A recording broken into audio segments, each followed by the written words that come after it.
بسم اللہ الرحمن الرحیم۔ تفہیم القرآن، سید ابو الاعلی مودودی۔ سمع و بصر نے تفہیم القرآن کی مکمل 6 جلدوں کی آڈیو سی ڈی بھی تیار کی ہے۔ سمع و بصر نے کچھ اہل خیر کے تعاون سے مولانا سید ابو الاعلی مودودی رحمۃ اللہ علیہ کی مشہور تفسیر تفہیم القرآن کی 6 جلدوں کو 6 آڈیو سی ڈی MP3 کی شکل میں تیار کیا ہے۔ اس میں تلاوت عبد الرحمن الخزیفی کی ہے۔ ترجمہ اور صورتوں کا تعارف عظیم سرور کی آواز میں ہے۔ تفسیری حواشی سید سفیر حسن سبزواری، پروفیسر عبد القدیر سلیم اور جناب اشفاق حسین کی آواز میں ہے۔ پروگرام کے مطابق تمام تر تفسیری حواشی سفیر حسن صاحب ہی کو پڑھنا تھے، لیکن اس کام کے دوران میں ان کا انتقال ہو گیا اور وہ اپنے رب کے پاس چلے گئے۔ ان للہ و انا الیہ راجعون۔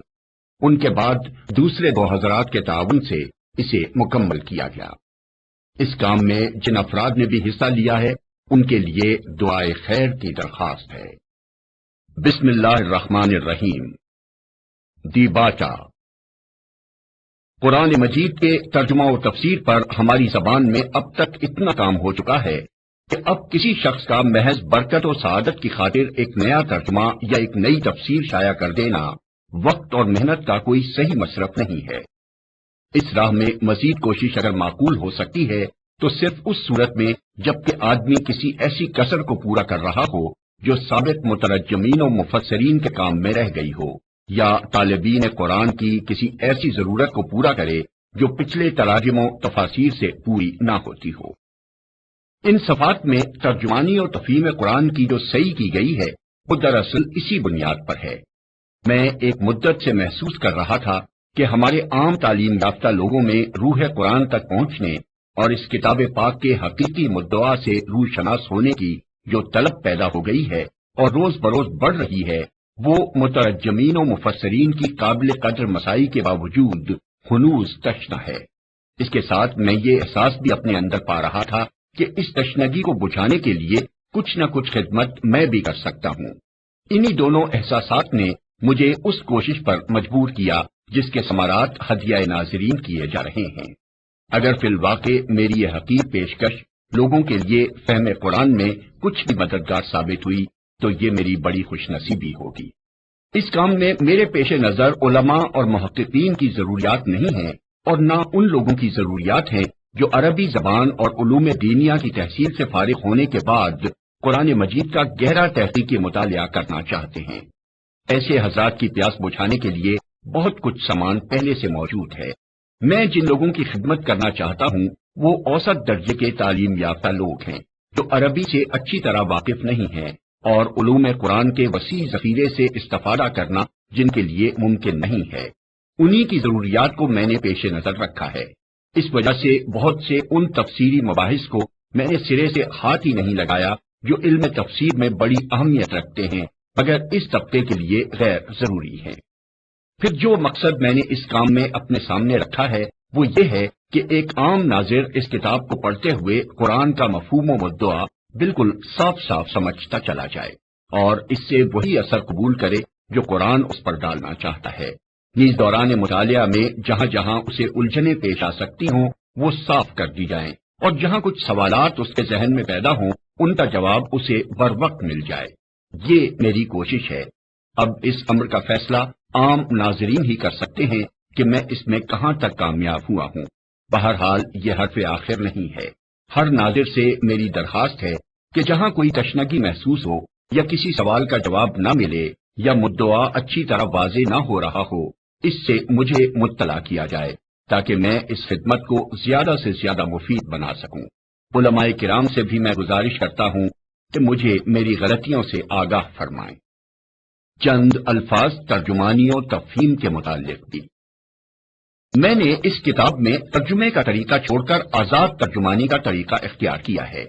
اس کی وجہ یہ نہیں ہے کہ میں پابندی لفظ کے ساتھ قرآن مجید کا ترجمہ کرنے کو غلط سمجھتا ہوں، بلکہ اس کی اصل وجہ یہ ہے کہ جہاں تک ترجمہ قرآن کا تعلق ہے یہ خدمت اس سے پہلے متعدد بزرگ بہتر طریقے پر انجام دے چکے ہیں اور اس راہ میں اب کسی مزید کوشش کی ضرورت باقی نہیں رہی ہے۔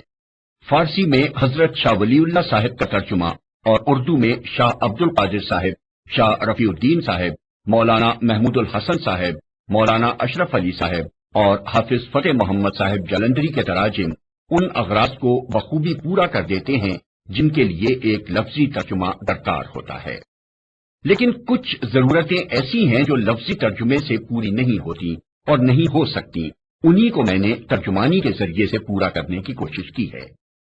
لفظی ترجمے کا اصل فائدہ یہ ہے کہ آدمی کو قرآن کے ہر لفظ کا مطلب معلوم ہو جاتا ہے اور وہ ہر آیت کے نیچے اس کا ترجمہ پڑھ کر جان لیتا ہے کہ اس آیت میں یہ کچھ فرمایا گیا ہے۔ لیکن اس فائدے کے ساتھ اس طریقے میں کئی پہلو نقص کے بھی ہیں جن کی وجہ سے ایک غیر عربی دان ناظر قرآن مجید سے اچھی طرح مستفید نہیں ہو سکتا۔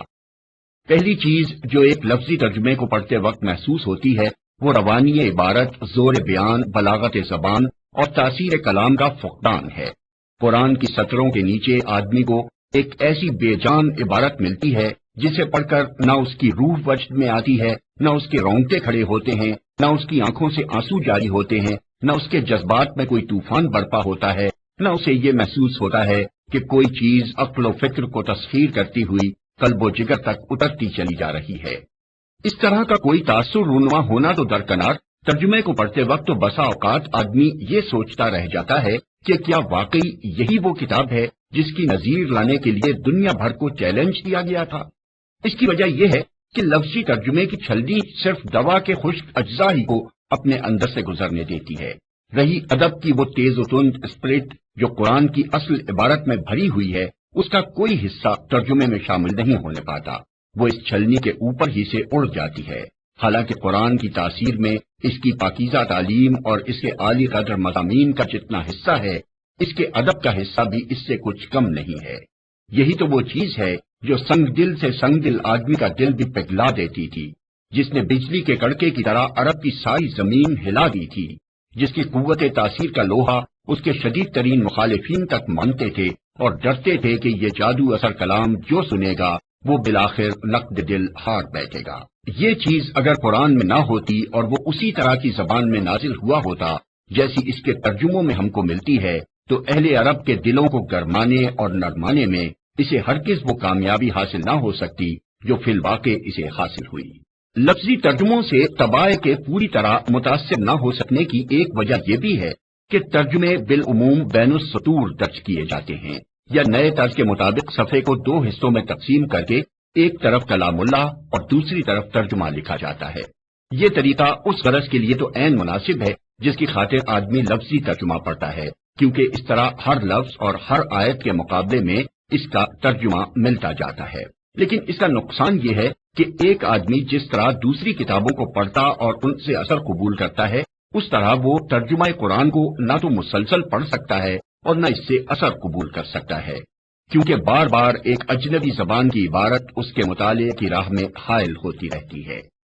انگریزی ترجموں میں اس سے بھی زیادہ بے اثری پیدا کرنے کا ایک سبب یہ ہے کہ بائبل کے ترجمے کی پیروی میں قرآن کی ہر آیت کا ترجمہ الگ الگ نمبر وار درج کیا جاتا ہے۔